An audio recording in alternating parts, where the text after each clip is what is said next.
making dollhouses and the goats are the helpers. So this is sage and that's wood chip.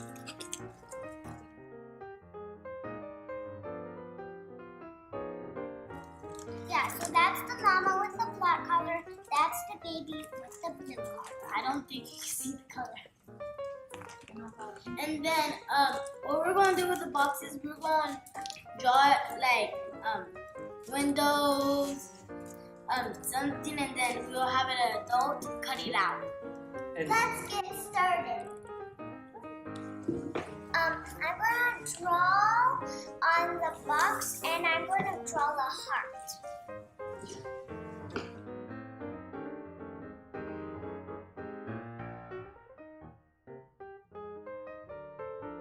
I'm going to draw a window right here.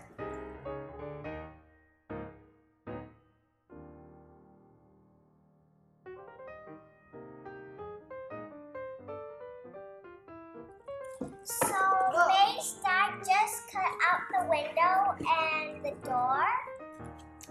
So now I'm going to start putting assembles and colors.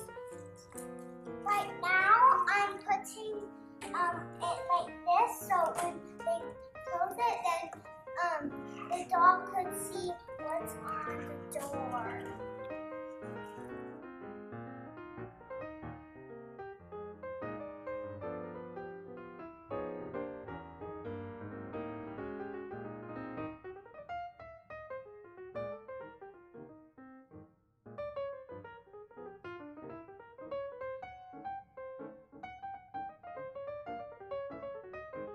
This is the completed Barbie house, and this room is for Belle, which is the girl. This room is for Ken, which is for the boy, and this room is for Lucy, and her name is right here, and she's peeking out the window, and he's like smiling, and Belle is just sitting on the door or porch. Thank you for watching. Thank you. Like, subscribe.